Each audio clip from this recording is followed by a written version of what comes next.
서산 지역 장기 요양기관들이 서비스 내역을 부풀려 억대의 급여를 청구한 사실이 서산시의회 행정사무감사에서 드러났습니다.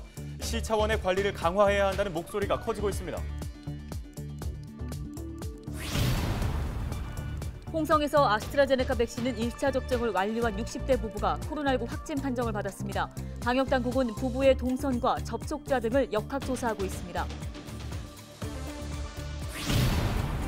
침식으로 훼손된 태안 해안 사구가 20년 만에 축구장 9배 면적만큼 복원됐습니다. 국립공원공단은 기지포 등 14곳에 모래 포집기를 설치해 6.6헥타르 규모의 해안 사구를 복원했다고 밝혔습니다.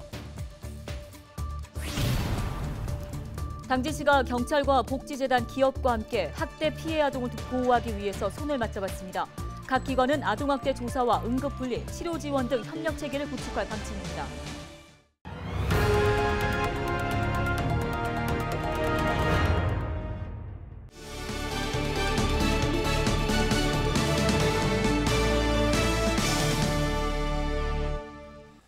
여러분 안녕하십니까? 헬로티비 뉴스입니다. 첫 소식입니다. 15일 충남에서 코로나19 신규 확진자 8명이 발생했습니다. 지역별로는 서산과 홍성, 천안, 아산에서 각각 2명씩 확진 판정을 받았는데요. 충남의 전체 누적 확진자는 3,669명으로 늘었습니다. 15일 기준 도내 백신 접종률은 1차 77%, 2차 17.2%를 보이고 있습니다. 대상자 77만 9천여 명 가운데 73만 5천여 명이 1차 이상 접종을 완료했습니다. 백신 이상 반응은 누적 2,684건으로 신고율 0.4%입니다. 이 중 사망이 12건, 아나필락시스 의심 사례가 6건, 주요 이상 반응이 25건입니다. 아스트라제네카 백신 1차 접종을 완료한 60대 부부가 코로나19 확진 판정을 받았습니다. 남편은 지난달 27일 서울 마포구에서, 부인은 지난 2일 홍성의료원에서 각각 백신을 맞았는데요. 접종 후 홍성 집으로 내려온 남편은 몸에 이상을 느껴 지난 10일 코로나19 검사를 받았으며 양성으로 나왔습니다. 이어 밀접 접촉자인 부인도 15일 확진됐습니다. 방역당국은 부부의 동선과 접촉자 등을 조사하고 있습니다. 장기 요양기관들의 급여 부당 청구가 끊이지 않고 있는 가운데 서산 지역 사례가 시의회 행정사무감사에서 드러났습니다. 서산시가 보다 철저한 관리에 나서야 한다는 목소리가 커지고 있습니다. 한범호 기자입니다. 일상생활이 어려운 노인을 찾아가 신체 활동과 가사 등을 돕는 방문요양센터. 정부의 요양급여를 부당하게 청구한 사례가 서산에서 잇따랐습니다. 2019년 3곳이 총 2,200만 원, 2020년엔 4곳이 1억 3,200만 원을 챙겼습니다. 이 가운데 대표자 한 명은 2개 기관에서 1억 2천만 원을 부당하게 청구했다는 의혹을 받고 있습니다. 대부분 서비스 일수와 횟수, 시간을 늘리거나 인력 추가 배치 기준을 어겨 청구하는 시기였습니다. 이들 기관에는 과태료나 업무정지 처분이 내려졌는데 일부는 이에 반발해 재심사를 청구한 상황. 16일 열린 서산시의회 행정사무감사에서 최기정 의원은 이 같은 적발 사례를 지적하며 제도적 개선이 필요하다고 주장했습니다. 저희 시에서는 이게 조사권만 있다고 저는 알고 있거든요. 네, 그렇습니다. 그러니까 이게 굉장히 이런 법령을 악법으로 저는 생각을 하고 있어요. 이분들이 이런 거를 지금 보니까요. 여러 군데가 있습니다. 가장 많이 보는 게 인력 추가 배치, 가상 기준 위반 청구, 뭐 여러 가지가 있거든요. 이경화 의원은 급여 부당 청구가 요양원과 같은 노인복지시설에서도 확인됐다며 서산시의 철저한 관리 감독을 당부했습니다. 이율주를 해야 되는 부분도 있는데 부정적으로 하지 않게끔 서산시에서 관리, 회계 감사든 이런 부분들을 형식에 얽매이지 말고 수시로 지도 점검 나갈 수 있게끔 해주시기 바랍니다. 이번 사례를 통해서 지도 점검에 대한 중요성을 인식하고 있고요. 그런 부분도 저희가 시설을 통해서 계속 저희가 주재시켜서 하도록 하겠습니다. 이 밖에 서산시 경로장애인과 행정사무감사에선 노인 일자리 대책과 디지털 교육 강화, 돌봄 서비스 내실화 등을 촉구하는 목소리가 나왔습니다. 헬로티비 뉴스 한보호입니다. 태안 해안 사구가 20년 만에 축구장 9배 면적만큼 복원됐습니다. 국립공원공단은 2001년부터 현재까지 6.6헥타르 규모의 태안 해안 국립공원 해안 사구를 복원했다고 밝혔습니다. 해안 사구는 모래가 바람에 날려 만들어진 언덕으로 태풍이나 해일을 막아주는 자연 방파제이자 다양한 생물이 서식하는 곳입니다. 국립공원공단은 인공구조물과 바닷물의 채취 등으로 훼손된 태안 해안사구 14곳에 모래 포집기를 설치해 복원 작업을 진행하고 있습니다. 올해에는 기지포와 먼동, 구렬포에서 0.9헥타르 규모의 사구를 지속적으로 복원한다는 계획입니다.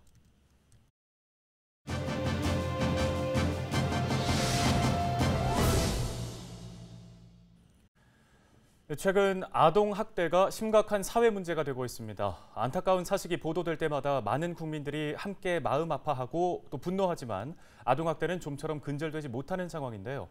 당진시가 학대 피해 아동을 적극적으로 지원하기 위해 민관 협력 체계를 구축한다는 소식입니다. 네, 당진시 심승보 아동 친화 드림 팀장 전화 연결해 보다 자세한 이야기 나눠보겠습니다.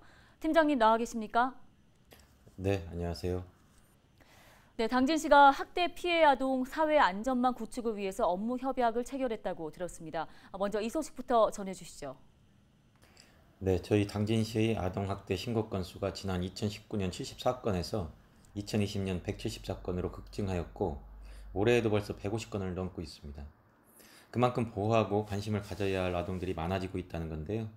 행정에서는 아동들을 보호하기 위해 국민기초수급 지원이나 양육보조금, 상해보험료 등 지원과 더불어 드림스타트 프로그램 연계와 전문기관을 연계한 심리치료 등 아동이 회복할 수 있도록 많은 노력을 기울이고 있습니다만 때로는 행정 처리 절차 중 보호 공백이나 긴급 물품 지원 또는 적극적인 지원이 필요할 때가 있거든요. 이러한 행정의 틈을 민관이 협력하여 메꿈으로써 아동학대 피해 아동들의 사회 안전망을 좀 더 촘촘하게 만들기 위해 지난 15일 당진경찰서, 현대제철, 당진복지재단과 함께 학대 피해 아동 사회 안전망 구축을 위한 업무 협약을 체결하게 되었습니다. 네, 협약을 통해서 좀 더 신속하게 학대 피해에 대응할 수 있을 것으로 기대되는데요. 각 기관에서는 어떤 역할을 하게 됩니까? 협약에 따라 시는 피해 아동 분리, 보호시설 연계 등 아동보호 시스템 마련과 지원 시스템을 총괄하고 당진경찰서는 신고 현장 출동, 사건의 조사 및 수사, 피해 아동 분리 및 의료기관 연계 등을 담당합니다. 또한 현대제철은 사내 자원을 활용해 협력하고 3년간 매년 1천만 원씩 사회 안전망 구축을 위한 기금을 지원하고요. 당진복지재단은 3년간 매년 500만 원의 후원금을 피해 아동 지원을 위한 예산으로 편성하고 현대제철 기금을 포함하여 향후 3년간 4,500만 원의 학대 피해 아동 지원을 위한 기금 사용 실무를 담당하여 학대 피해 아동들의 회복을 위한 의료비와 심리치료, 분리보호, 시설생활 필요 비용 등으로 사용될 예정입니다. 네, 또 지난해 10월부터는 행정기관의 아동학대 대응 체계가 개편된 걸로 들었습니다. 현재 어떻게 운영되고 있습니까? 지난해 10월 아동학대 대응 체계 개편에 따라 시는 아동학대 전담 공무원과 아동보호 전담 요원을 배치하고 경찰과 함께 신고 접수 및 출동, 조사, 사례 판단 회의 등을 통해 아동보호 계획을 수립하고 있습니다. 또한 1년 내 2회 이상 신고가 접수된 아동에 대한 즉시 분리 제도가 지난 3월부터 시행됨에 따라 그룹홈을 2개소 추가 설치 완료하였고 여아 아동쉼터 또한 개소를 준비하고 있습니다. 증가하고 있는 아동학대 신고에 신속하게 대응하고 아동보호 체계를 강화해 아동들이 건강하게 성장할 수 있도록 노력해 나가겠습니다. 네, 오늘 도움 말씀 잘 들었습니다. 지금까지 당진시 심승보 아동친화드림 팀장이었습니다.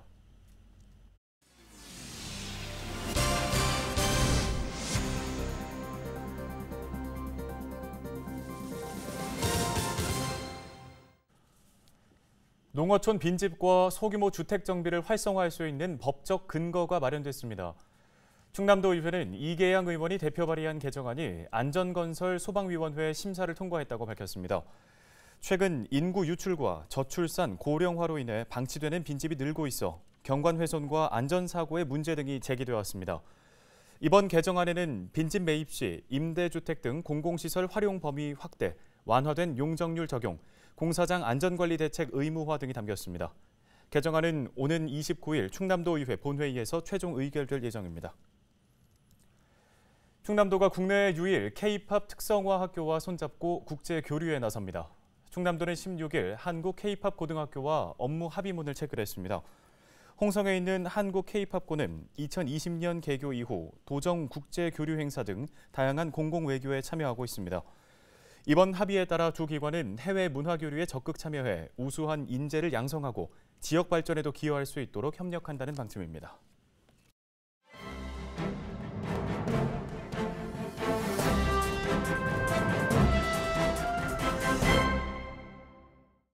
AI 아나운서가 전해드리는 신문 브리핑, 예산뉴스 무한정보 기사입니다.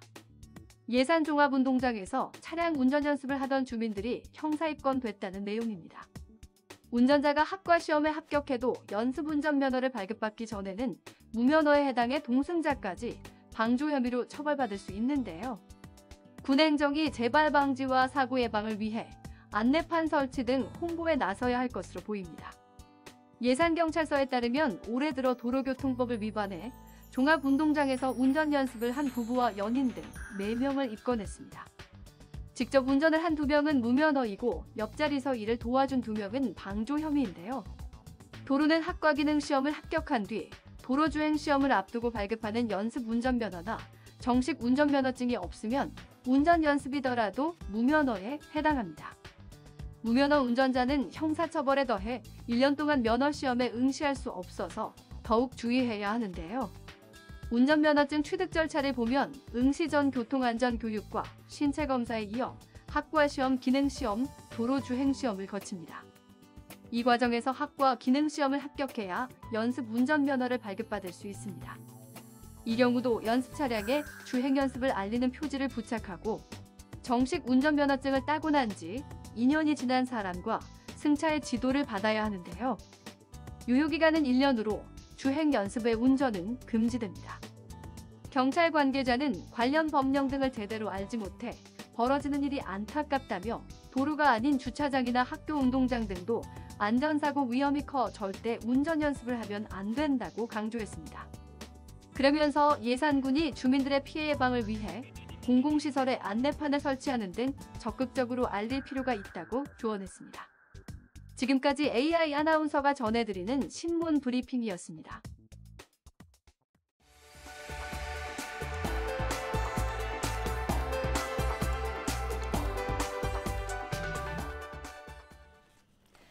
홍성, 죽도 등 도내 3개의 섬이 행정안전부가 주관하는 2021년 찾아가고 싶은 33개의 섬에 선정됐습니다. 찾아가고 싶은 33개의 섬은 잘 알려지지 않은 섬 지역의 관광 자원을 소개해 지역 경제 활성화를 도모하는 사업인데요. 올해 충남에서는 홍성 죽도와 보령 삽시도, 보령 고대도가 포함됐습니다. 홍성 죽도는 대나무숲 탐방로가 조성돼 있고 조망 쉼터에서 천수만 풍경을 감상할 수 있어 쉬기 좋은 섬으로 선정됐습니다. 태안 농어촌 민박업소 840곳이 재난 배상 책임 보험에 가입했습니다. 태안군은 지역에 등록된 모든 농어촌 민박업소가 보험 가입을 완료했다고 밝혔습니다.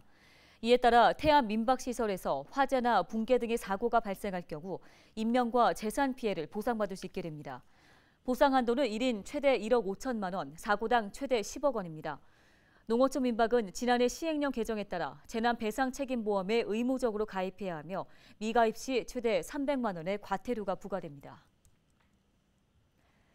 태안 안면도 수목원이 올해 10월까지 새롭게 단장을 합니다. 충남도 산림자원연구소는 수목원 입구에 수국 800주를 심어 아름다운 경관을 조성한다고 밝혔습니다. 수국길 옆 0.7km 구간에는 경사가 낮은 무장의 나눔길을 조성해 교통약자도 안전하고 편리하게 수목원을 관람할 수 있도록 할 계획인데요. 무장의 나눔길은 2023년까지 총 3km 구간으로 확대한다는 방침입니다. 코로나19 백신 접종이 시작된 지 100일이 넘었습니다. 하지만 여전히 백신에 대한 여러 궁금증이 끊이지 않고 있죠. 백신을 꼭 맞아야만 하는 건지, 또 백신을 맞으면 효과는 얼마나 가는 건지 궁금한데요. 그래서 저희가 전문의와 함께 자세히 풀어드리겠습니다. 이미 백신 접종을 마친 기자들의 생생한 후기도 들려드립니다. 17일 목요일 오후 5시 로컬을 그려가는 사람들 로그인 많은 시청 바랍니다. 뉴스 마치겠습니다. 고맙습니다.